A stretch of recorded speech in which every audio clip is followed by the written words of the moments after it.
Hi, at today's podcast, we will learn one of the best lessons I heard from an educator. The concept that when you, as an educator, you go into the classroom not in order to teach, but in order to learn. And if you learn these skills to your kids, and wherever they go into this space in order, they think they're teaching, but they're actually learning. So I'm sure you're going to enjoy it. So, hi, Right. Kamila. How are you? Thank you for joining me. I'm very well. And hello, Ami. Nice to meet you finally.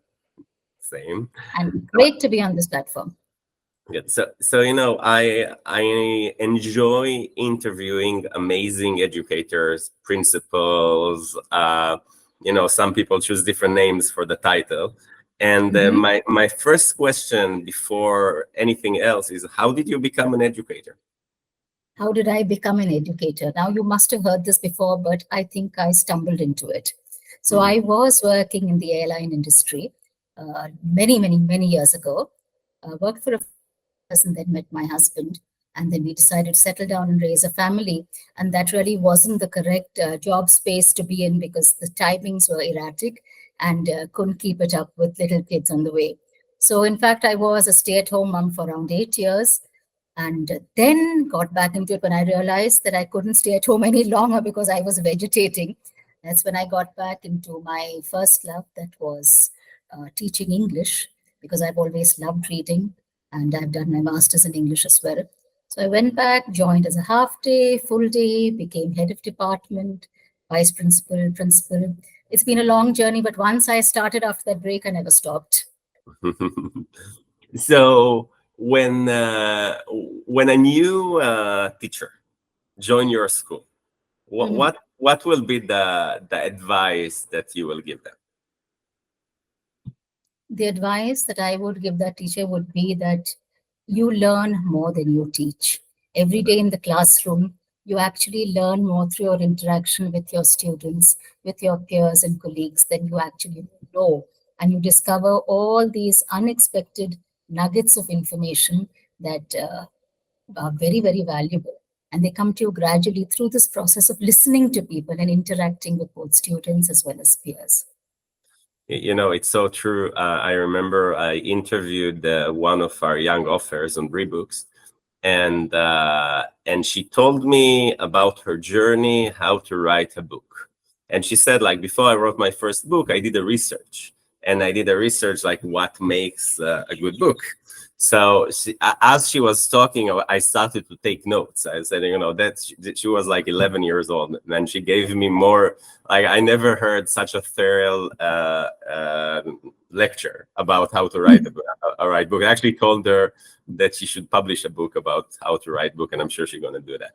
So I want to take you back to your journey. So you're dealing with a lot of parents and a lot of children, a lot of families, a lot of teachers. What is the biggest challenge that you think we all face right now in the world of education? And that's not in your school. That's like in a very big space. In the field of education, I think the different challenges faced by both students and by educators. Students, I think the challenge is that there's so many other things vying for their interest, for their time. They have exposure to so many platforms, their social media, their interactions with their peers. There's enormous pressure from all this conflict pulling them in all different directions. So it's very difficult for them to develop a focus and an understanding of the path that they want to take individually without being influenced by everybody around them. And I think, yeah, that's there is a lot of pressure on students nowadays, and that balance for them to find, I think, between the real world and the academic world is difficult. And for educators, you're facing new challenges every day, challenges that are changing on a daily basis nearly. Things have changed so much post the pandemic. The students you're dealing with, their emotional makeup, their understanding of the world, their perception of everything around them is so different and changes so often that it's difficult for educators sometimes who've been in the field for a long period of time to take a step back and come to terms with this new reality of who the student in your classroom is. They're a very different species. And as I said, they're changing and rapidly evolving day by day. Another challenge I will think for educators nowadays is this is an age of information where information is just pouring into us from all directions. You have new pedagogies coming in every day. Everybody wants to try everything and implement everything. So, where do you step back and take a deep breath and say that I'm not going to dabble in everything? I'm going to focus on two, three initiatives and initiate a deep dive into that and implement it in my school. So, these are the things I think that are changing for teachers and for students. Oh my God, I have so many follow-up questions, but I'll start. I'll start from the first one. My kids lived with me in many countries, and I remember when we got to the U.S. and they were young, I don't know, maybe 12. They got into an American school, and the principal said, like, not the principal, the home class teacher said, like, so what's your thing? What you want to be? And they look at him and they look at me and say, like, we don't, like, how can we know? Like, we're 12. And I told them, like, I'm 51 and I still don't know what I want to do when I grow up.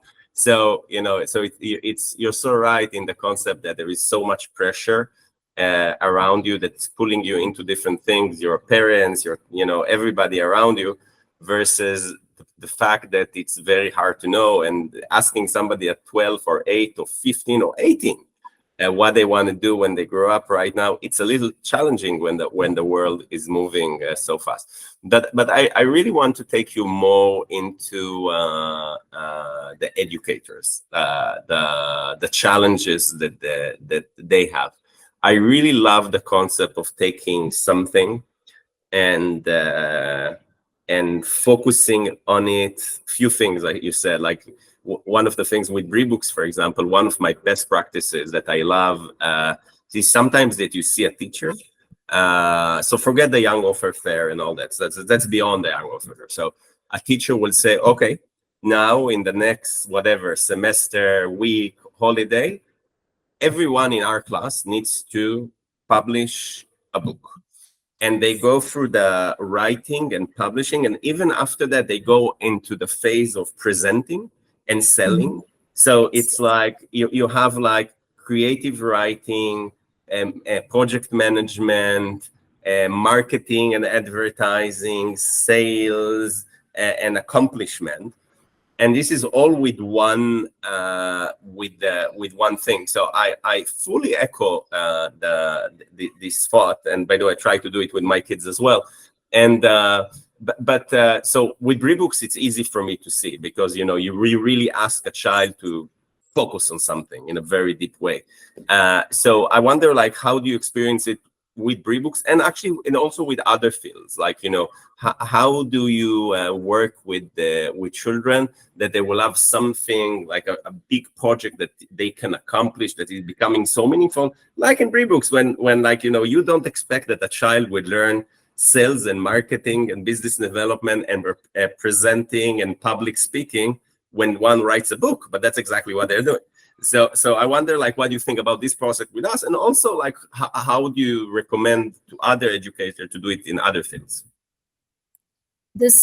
You're right, it's a complete process from ideation to creation and then on to circulating what you have done, talking about it, discussing it. It's a huge process. So we do that in a small way when we even teach a unit on story writing in school. It can never happen in 1 week or 2 weeks. It's usually a term project where you start again with ideation, then plot construction, then so many drafts coming in, then the children write, they get a midpoint feedback, then there's a team collaboration, a peer review, a peer edit after your own edit, and then a presentation to the class or to the other class, or an open house, a gallery walk where other students from other classes can come and see what you've written. And I think the feeling of accomplishment that comes in, that achievement that comes in when you have a concrete product to show at the end of your efforts and you receive appreciation for that, you really do feel your voice is being heard and your message has gone out. So it's wonderful. And again, the whole process you just spoke about, these are all I think the real life skills that we need to have. You can't work in isolation anymore. You can't just write and leave it and I'm only a writer. You have to be multifaceted. You have to also be able to collaborate with others. You have to be able to communicate your thoughts on a platform. You have to be able to market your product, and you have to try to make a difference. So that you cannot work in isolation. I think everywhere in the world we're seeing this. It's a global phenomena. I don't think there's any profession or any career that now can work in isolated silos anymore. So yes, it is a huge process, but I think it's very, very rewarding. It's just a little difficult to take time out in an academic term to give, undivided time to a project of this sort. But we do it in school. We have various things, like we have a passion project for children to explore their passion and then display it on something that we call Leadership Day. And you'd also talked earlier about how we focus on one or two important things. What is it that is your important focus going to be for that term? So as a school at Glendale, we have something called WIGS, or our widely important goals. So we're a leader in me school. In fact, we're the first lighthouse school in India. The leader in me is based on the 7 habits of highly effective people. So this is all about life skills taught in a very practical way to students, both through their communication, through collaborative activities. So over here, we identify either we want to take writing as our goal for the year, we want to improve our writing, make sure that every child from so-and-so grade to so-and-so grade publishes a piece of writing by the end of a certain time period, or we focus at reading. Sometimes we focus on mathematics. Sometimes we focus on, as I said, a passion project where you go beyond and try to explore and take an idea that is, it's just a nascent idea in your mind. You want to build it up and see where you can take it and explore further. So these are things we do because we feel it's very, very important to give children a chance to express themselves in different ways and to achieve something, and for us also to celebrate their successes. I'm muted. When you were talking about, I was thinking a little bit about my childhood, and in an early age, I was probably 8 or 9.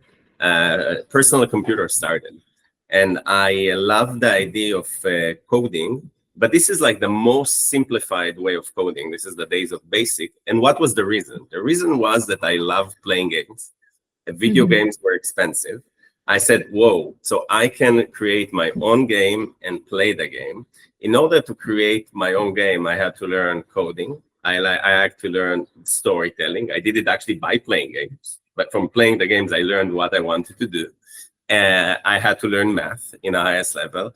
And eventually I wrote a couple of little video games, and I probably made 50 cents selling them to other people. But the feeling of accomplishment was so huge that the impact, for example, on my math was amazing. When I was in the 4th grade, I completed primary school math because I had to learn it from other things. So when you understand that you learn a certain skill for something that you perceive to be valuable in your life, I think this is the secret. And same thing, what I like about Books is there is a tangible value. Somebody is willing to pay X amount of money for something that you started in your brain and you created it. So it becomes practical. And I think today the kids are way more practical than we imagine from a very young age. And therefore, having such project like you do in the school is so critical for them. And I wish more people would do that. Go ahead. Yes, thank you so much. Yes. Another question that I have is about parents. I've been long enough in education with different companies that I remember I got to a certain point that I said to parents, your only job is not to hurt your child. You can't help them, but try not to hurt them.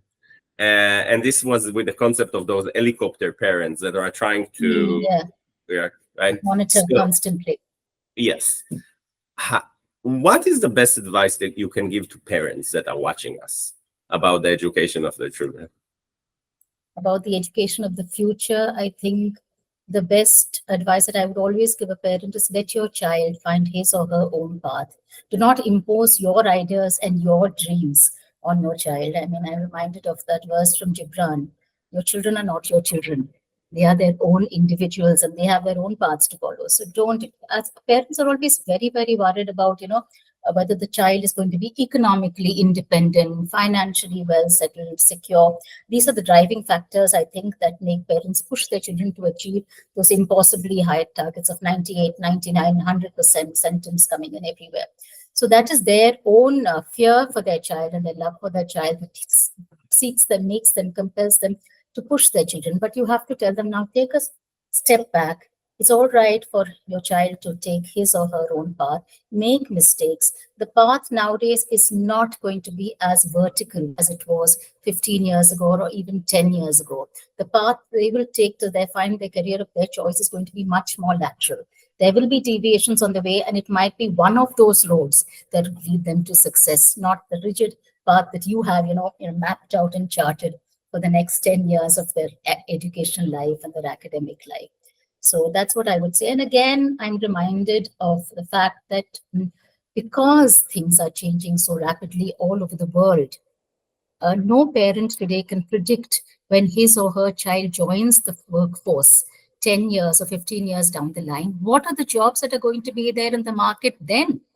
So because every day you have a new job coming up, you have no idea. We can't even imagine what job is going to be there. And children are the best equipped, I think, as they traverse that path. Let them explore their interests, and they finally have to be happy what they're doing. We have enough stress in the world today. If you're going to be stuck in a job that you're unhappy in, then it's just adding misery to everything. So you need to have contentment in your job. I think that's very, very important. My mom used to tell me when I was a child, she said, the only thing I care about is that you'll be happy. Yes. But this is, I go back, and that you will have a college diploma. And happy was the center of life. College certification at the time, we're talking 40 years ago, was security. If you have if you have a BA, then you're employable. And so it's really kind of in line what you're saying. And but I cannot agree more with you. None of the children that we are raising right now will work in jobs that we know. Everything will be no. And the only thing you can teach them is how to learn new skills. So it's not important what they're learning. It's really important if they manage to learn how to learn. Learn how to learn and keep learning. We're all learning. We're learning even today. 10 years ago, I wouldn't imagine that I'd have been connecting with you on a podcast addressing, I don't know who was going to listen to it, and discussing these sort of questions. So yes, we all learn. We live and learn. Yeah, it's actually a perfect ending for us, because you started by saying that you're telling your teachers that when they go to teach, they mainly learn. And I think this is kind of the conclusion of our podcast.